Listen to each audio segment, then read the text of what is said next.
आइए कुछ महत्वपूर्ण समाचारों पर हम विशेष चर्चा करें।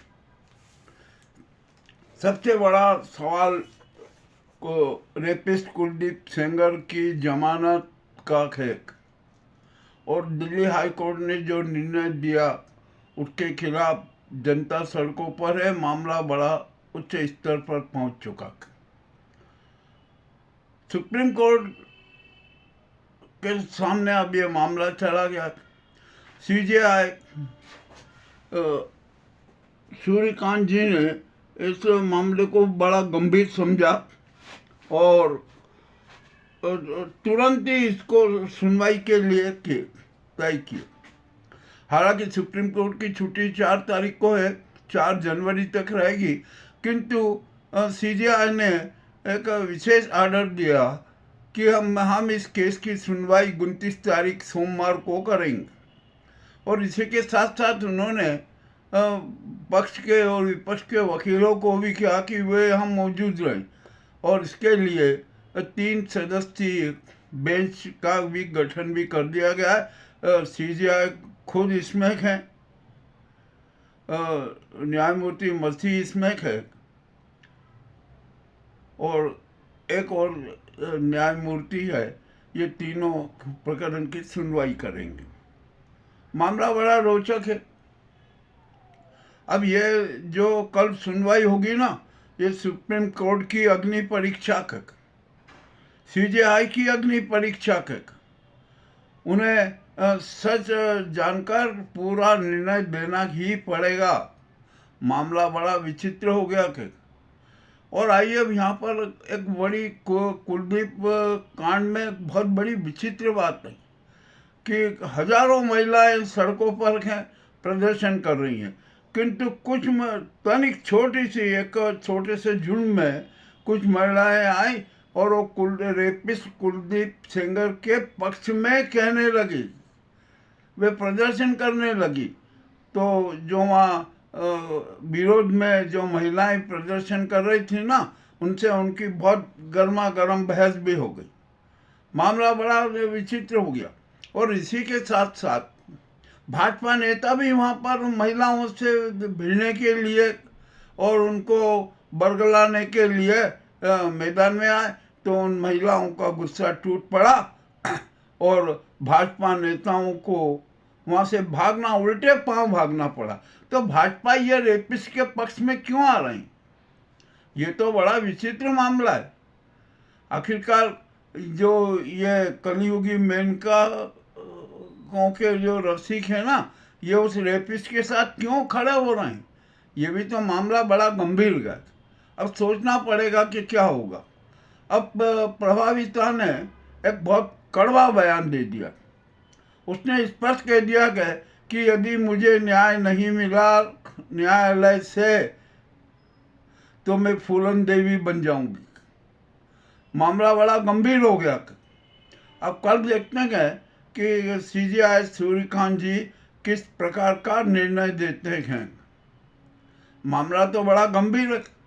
चलिए अभी इस मामले पर और अब ज़्यादा कुछ करने के बजाय कल सुप्रीम कोर्ट में सुनवाई होगी और उस सुप्रीम कोर्ट में क्या क्या निर्णय होंगे, क्या क्या सवाल पूछे जाएंगे, इसका विवरण आपको कल प्रस्तुत करेंगे।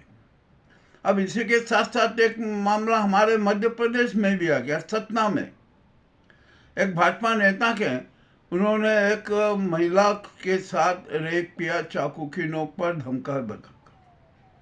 6 महीने तक ये पूरा प्रकरण चलता रहा और जब वो महिला ने थाने में शिकायत करने गई ना, तो रेपिस्ट उसके घर पहुंच गए और कहा कि मैंने जो तुम्हारे वीडियो बनाए हैं ना, मैं उनको वायरल कर दूंगा। अब मामला बड़ा विचित्र हो गया। आखिरकार ये भाजपाई लोग क्यों ये मातृ शक्ति के पीछे पड़े हुए हैं? ये भी एक तो बड़ा विचित्र मामला है। और पुलिस ऐसे तत्वों के खिलाफ क्यों नहीं कार्रवाई करती है, ये भी बड़ी विचित्र बात हो गई है। अब जनता है ना, बिल्कुल आक्रोश में है सरकार के प्रति, पुलिस के प्रति और ये इन भाजपाई दरिंदों के प्रति। मामला बड़ा रोचक है। हमारे उज्जैन में भी कुछ नेताओं के रिपोर्ट कार्ड हमारे पास में हैं, हम उनका भी खुलासा करेंगे कि कौन कौन सा नेता है क्या नहीं है, किसने रख रखी है, किसको कहाँ कर रखा है, कौन महिलाओं के साथ अभद्र व्यवहार करता है, कौन किस प्रकार का रसिया प्रवर्तिका है, हम ये भी उजागर करेंगे। चलिए अब ठीक है। अब ये कुलदीप पांड के बारे में तो बड़ा रोचक मामला हो गया कि अब हम यहाँ पर दूसरी बात करना चाहते हैं। मामला बड़ा विचित्र है। क्या कहे, अब यहाँ पर सुप्रीम कोर्ट को भी सोचना है, सरकार को भी सोचना है, होगा क्या आखिरकार। हमारा जो सबसे पुराना पहाड़ है ना, उसके अस्तित्व को ही चुनौती दी जा रही है। और क्यों चुनौती दी जा रही है? अरे आपको ये भारत की प्राकृतिक संरचना के खिलाफ आवाज उठाने, उसके खिलाफ निर्णय देने का आपको किसने अधिकार दे दिया? मामला बड़ा रोचक है। राजस्थान की जनता तो बिल्कुल सड़कों पर उतरी हुई है, गुजरात में भी मामला चल रहा है, दिल्ली के कुछ लोग हैं वो अभी बिल्कुल मौन है कि क्या है क्या नहीं है, किंतु यह आंदोलन बहुत बड़ा उग्र हो गया। और यहाँ पर इस सरकार ने किस प्रकार की धोखाधड़ी की, ये भी आप जान लीजिए। सरकार ने एक ये दिया कि हमने है ना उस पहाड़ पर अब किसी भी प्रकार के उत्खनन की नई परमिशन, ध्यान रखिए, नई परमिशन देने से इनकार कर दिया, रोक लगा दी। और यहाँ पर एक जो प्रकरण मामला आया था ना, गवर्नमेंट के रिपोर्ट के हिसाब से ही कि जो अरावली पहाड़ियों में 27,993 अवैध उत्खनन के मामले दर्ज किए गए। मगर मजेदार बात यह कि सिर्फ 11% लोगों पर, भूमाफियाओं, खनिज माफिया पर कार्रवाई की गई, बाकी किसी पर कोई कार्रवाई नहीं की गई। अब ये मामला और भी बड़ा विचित्र होता जा रहा है। अब सुप्रीम कोर्ट को भी सोचना पड़ेगा कि आखिरकार ये क्यों ऐसा हो रहा है, क्यों ऐसा किया गया, और आखिरकार सुप्रीम कोर्ट ने ऐसा क्यों निर्णय दे दिया, गलत निर्णय दे दिया कि सरकार के दबाव में निर्णय दिया या अपनी छठी इंद्रिय के कारण ये जो अवैधानिक फैसला दिया। मामला बड़ा रोचक है। अब ये सवाल ये आता है कि क्या सुप्रीम कोर्ट के निर्णय को ही बदलेगी? इस पर भी बड़ी गंभीरता की बात आ रही है, गंभीरता से सोचना पड़ेगा। अब ठीक है, जो भी होता है अब हम देखेंगे क्या होता है। अब आइए यहाँ पर हम बात करते हैं राजस्थान के राजनीतिक परिवेश की। राजस्थान की जनता का विश्वास वसुंधरा में है। वे चाहती हैं कि वसुंधरा मुख्यमंत्री रहे। पर ये नाजी गुजराती गैंग ने एक नई चाल खेली कि वसुंधरा को बस में करने के लिए, उनको अपने रास्ते से हटाने के लिए उन्हें राज्यपाल बनाने का ऑफर दे दिया जाए राजस्थान का। अब ये वसुंधरा भी धन संकट में, वो ये सोच रहे कि मैं कैसे ये स्वीकार कर लूं। ये तो उनका अपना व्यक्तिगत अधिकार है, क्या वे राज्यपाल बनना चाहेंगे। परंतु वसुंधरा का और राजस्थान की जनता का तो एक मत है, एक निर्णय है कि वे मुख्यमंत्री पद ही स्वीकार करेगी, उसके सिवा किसी प्रकार का कोई पद स्वीकार नहीं करेगी। अब यह मामला है, राजनेता हैं, हम राजनेताओं के बारे में कुछ भी नहीं कह सकते कि वो कब कौन सा किस प्रकार का निर्णय ले लेते हैं। अब मामला बड़ा विचित्र हो गया। अब ये भजनलाल शर्मा है ना, जो फर्जी वाले मुख्यमंत्री हैं, वे भी धन संकट में कि अब मैं क्या करूं क्या ना करूं। तो अब वे थोड़ा वसुंधरा के समक्ष आत्मसमर्पण तो कर रहे हैं, किंतु पूरे आत्मिक रूप से नहीं कर रहे। अब वे किसका भजन करेंगे? भजन तो वो करेंगे मोदी और अमित शाह का। अब वे वसुंधरा का भजन करते पाए गए तो उनकी कुर्सी खतरे में हो जाएगी। अब देखते हैं क्या होता है क्या नहीं होता है। अब तो मामला विचित्र हो गया कि, और शायद भजनलाल शर्मा को भी ये याद नहीं है कि वसुंधरा ने है ना मोदी और अमित शाह की हवा निकाल रखी थी। वो दबती नहीं है, वो तो बहुत स्पष्ट और खुला बोलती हैं। तो उनकी इस जो स्पष्टवादिता से भी नाजी गैंग में हड़कंप मचा हुआ है, भाजपा में भी हड़कंप मचा हुआ है। भजनलाल भी बड़े विचलित हैं, दया जी भी बड़ी विचलित हैं कि अरे ये वसुंधरा यदि मुख्यमंत्री बन गई तो बड़ा विचित्र खेल हो जाएगा। अब जो भी होता है ना, सारा दारो मदार वसुंधरा पर है, वो कौन सा निर्णय लेती है और कब लेती हैं, ये भी एक सवाल है। अब तो जल्दी से जल्दी 2025 में ही निर्णय लेना चाहिए, 2026 की प्रतीक्षा नहीं करना चाहिए।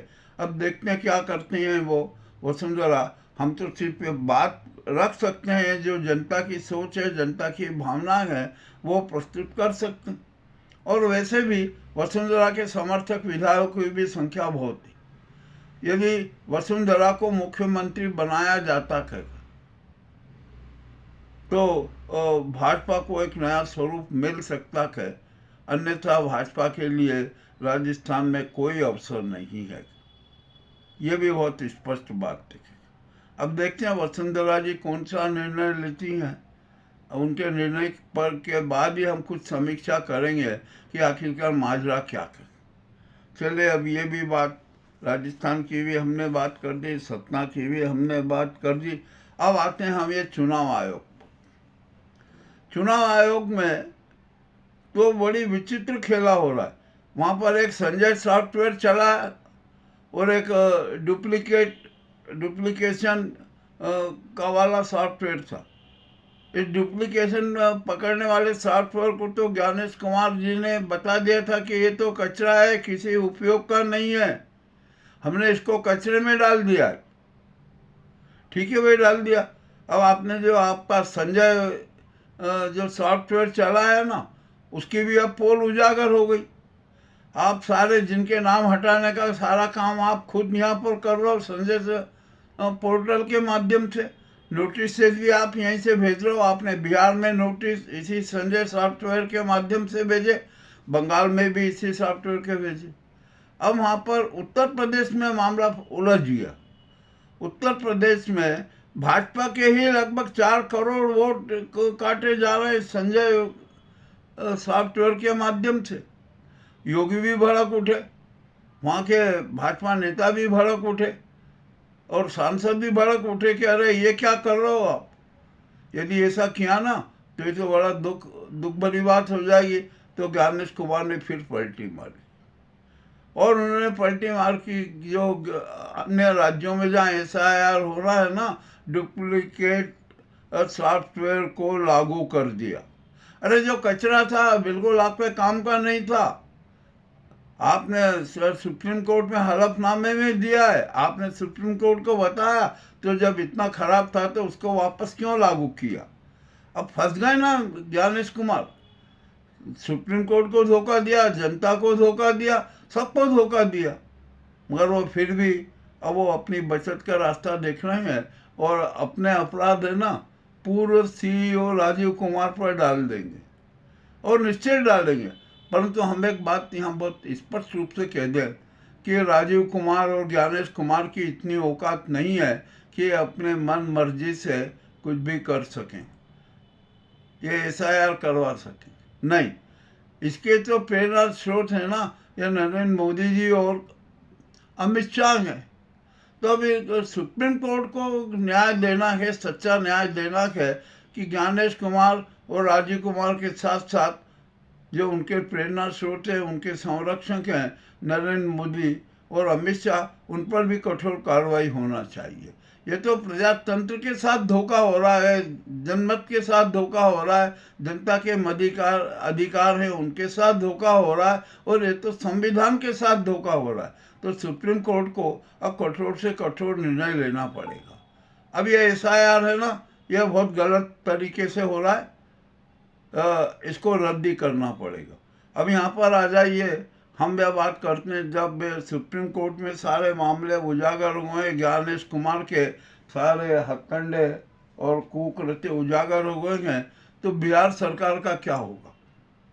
बिहार चुनाव तो अवैध है ही, हम तो पहले शुरू से ही कह रहे थे कि ये बिहार चुनाव अपने आप में अवैध है, उसके जो परिणाम घोषित किए वो भी अवैध है, और जो ये सरकार बनी है ये भी अवैध है। तो क्या ये सरकार भंग होगी? क्या चुनाव अवैध घोषित किया जाएगा? ये सुप्रीम कोर्ट को करना है। और यदि मान लीजिए सुप्रीम कोर्ट ने स्पष्ट निर्णय दिया कि अवैध चुनाव के, तो राष्ट्रपति क्या करेगी? तो क्या बिहार में राष्ट्रपति शासन लगेगा? ये सरकार भी तो अपने आप में अवैध है। तो अब मामला तो बड़ा पेचीदा हो गया, फंस गया है। तो सुप्रीम कोर्ट को तो जो निर्णय आएगा वो तो आएगा ही, किंतु राष्ट्रपति को संज्ञान ले लेना चाहिए कि बिहार में जो प्रजातंत्र की हत्या हुई है, संविधान की हत्या हुई है ना, ये उचित नहीं है। और इसी को अपराध मानते हुए, जनद्रोह मानते हुए, राष्ट्रद्रोह मानते हुए, प्रजातंत्र के खिलाफ द्रोह मानते हुए बिहार सरकार को तत्काल भंग कर देना चाहिए और वहाँ पर राष्ट्रपति शासन लागू कर देना चाहिए। यह ऐसा निर्णय राष्ट्रपति को लेना ही है, जरूरी भी है, बहुत जरूरी है। अब आइए हम थोड़ी विदेश की बात कर लें। ऑस्ट्रेलिया में जो सिडनी में जो कांड हुआ था यहूदियों को की हत्याएं करने का, उसमें कोई विदेशी आतंकी नहीं निकला, उसमें भारत का ही एक आतंकी निकला जिसका नाम है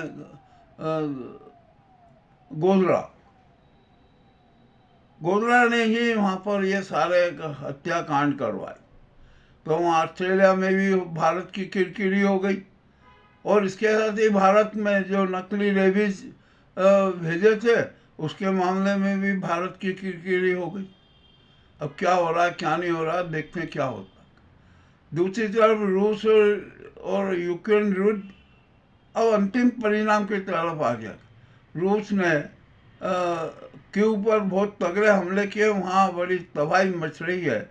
जेलेंस्की भी बड़े धन संकट में हो गए हैं, और अब शायद जेलेंस्की ट्रम्प से मिलने जा रहे हैं, ट्रम्प से बात करेंगे कि क्या करना क्या नहीं करना, और ट्रम्प उनको क्या गाइडलाइन देते हैं इसका भी पता चलेगा। अब ये इजराइल और ईरान और इसके बीच में भी पुनः युद्ध भड़कने की संभावना। नेतन्याहू ने समझ लिया कि ईरान का इस बार क्रूर हमला होगा, तो वे भी अब ट्रम्प से मिलने जा रहे हैं। वे भी अब ट्रम्प से चर्चा करेंगे कि अब ऐसी स्थिति बनी तो हमें क्या करना। यमन भी खूंखार स्थिति में, मामला बड़ा विचित्र हो रहा। अब ये टर्की के जहाज को किसने तहस नहस किया जिसमें हथियार भरे हुए थे, इसकी भी जांच जारी होने वाली। चीन भी अपना रुख अलग किए हुए, और चीन ने तो एक बहुत बड़ा खेला कर दिया। हमने जैसे सिंधु नदी का पाकिस्तान में जाने का पानी रोकने लगा ना, तो चीन ने भी ब्रह्मपुत्रा का पानी रोकने की पहल शुरू कर दी। ब्रह्मपुत्रा तिब्बत से निकलती है ना, तो वहाँ पर अब ये चीन की इस जो हरकत के कारण भारत में भी चिंता बढ़ गई। हालांकि भारत कुछ दूसरे उपाय कर रहा है कि कैसे ब्रह्मपुत्रा के पानी को अपने यहाँ पर लाया जाए, अपने यहाँ पर सुरक्षित किया जाए, संरक्षित किया जाए। मामला तो बड़ा विचित्र हो गया। अब देखते हैं क्या होता है क्या नहीं होता है। अब आइए हम बांग्लादेश की बात करते हैं। बांग्लादेश में अभी भी बड़ी विचित्र स्थिति बनी हुई है, और वहाँ की जो नेता है ना खालिदा जिया, उनकी हालत बिल्कुल नाजुक बनी हुई है, वेंटिलेटर पे हैं, और हो सकता है कि अब शायद उनकी जीवन रक्षा नहीं हो। तारिक रहमान बांग्लादेश आ चुके हैं, उनका प्रवेश को राजनीतिक माना जा रहा है। अब नहीं, मगर वो तो अपनी माता श्री खालिदा जिया की तबीयत पूछने, खैर खबर लेने आए हैं या अपना राजनीतिक महत्व जताने के लिए आए हैं, अभी ये स्पष्ट नहीं है। हाँ, फिर भी वे जो कट्टरपंथी और नरमपंथियों से चर्चा तो कर ही रहे हैं, तो वे भी कुछ सामंजस्य चाहते हैं। अब यह खालिदा जिया की स्थिति के बाद ही सब कुछ स्पष्ट होगा कि क्या होने वाला है बांग्लादेश में। 12 फरवरी को चुनाव होने वाले हैं। अब चुनाव हुए के भी नहीं, क्या होगा क्या नहीं होगा। दूसरी तरफ पाकिस्तान कट्टरपंथियों के पूरा साथ में खड़ा हुआ है। अब मुनीर भी और ISI भी वहाँ पर बड़े सक्रियता से काम कर रहे। तारिक रहमान ने एक बहुत अच्छी बात कही। उन्होंने अपने बयान में ये कहा कि बांग्लादेश है ना, किसी एक वर्ग का नहीं है। बांग्लादेश तो बंगालियों का है, मुस्लिमों का है और हिंदुओं का भी है।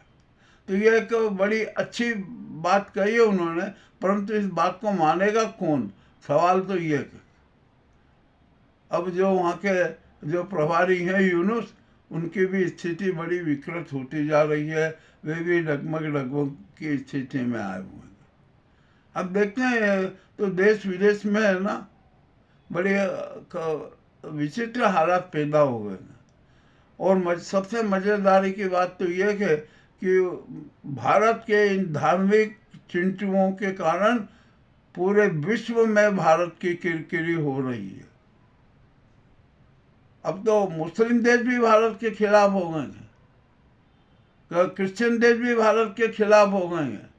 तो आखिरकार ये मामला क्या है? मगर सरकार मौन है, सरकार कुछ नहीं कर रही है। बजरंग दल और व्हीप की क्या स्थिति और क्या उन्माद नजर आ रहा है, ये भी किसी से छिपा नहीं है। मगर सरकार कुछ भी कार्रवाई नहीं कर रही। करनी सेना क्या क्या कर रही है नाटक, इस पर भी मामला बड़ा विचित्र हो गया। अब उत्तर प्रदेश में ये आदित्यनाथ को लेकर भी बड़ी संशय की स्थिति हो गई है। वहाँ पर अब तो वहाँ जो उन्होंने सम्मेलन पे बैन लगाया था ना, तो वो बैन का भी कोई महत्व नहीं रहा। ब्राह्मण विधायक अलग बैठक कर रहे हैं, राजपूत विधायक अलग बैठक कर रहे हैं, और पिछड़े वर्ग के और दलित वर्ग के जो विधायक हैं वो अलग बैठक कर रहे हैं। यानी उत्तर प्रदेश में भी जातिवादी राजनीति का नाटक शुरू होने वाला, और हो ही चुका है। होने वाला क्या है, नाटक सिद्ध हो गया। अब यहाँ पर एक मज़ेदार बात बता दूं कि यदि ब्राह्मण और यादव और दलित एक हो गए ना, तो आदित्यनाथ हो, चाहे मोदी हो, अमित शाह हो, किसी की दाल नहीं गलेगी और वहाँ पर भाजपा बिल्कुल नाम पटिए पर आ जाएगी, घुटने पर आ जाएगी। आदित्यनाथ कोई फेर राजनीति नहीं कर रहे हैं, वो तो राजपूत की राजनीति कर रहे हैं, राजपूती राजनीति कर रहे हैं। यह भी एक बड़ा विचित्र संकट पैदा हो गया। अब यहाँ पर मुझे तो ऐसा लगता है कि उत्तर प्रदेश 4-5 भागों में विभक्त होगा। दलित उत्तर प्रदेश से अलग होगा, पिछड़ा उसका उत्तर प्रदेश से अलग होगा, और स्वर्णों का उत्तर प्रदेश अलग होगा। मामला तो बड़ा विचित्र हो गया, बड़ी स्थिति नाजुक होती जा रही है। अभी एक अच्छा समाचार आया कि सोनिया गांधी ने मायावती को भी गठबंधन में शरीक होने के लिए आमंत्रित किया, उन्होंने सुझाव दिया। अब देखते हैं कि मायावती इस पर क्या रुख अपनाती है, वे गठबंधन में कब शरीक होते। यदि वे गठबंधन में शरीक हो गई तो भाजपा की स्थिति और खराब हो जाएगी उत्तर प्रदेश में। ये जो महत्वपूर्ण देश विदेश के समाचार थे ना, हमने आपके सामने प्रस्तुत किए। आपको कैसे लगे हमें अवश्य बताएं। बहुत बहुत धन्यवाद।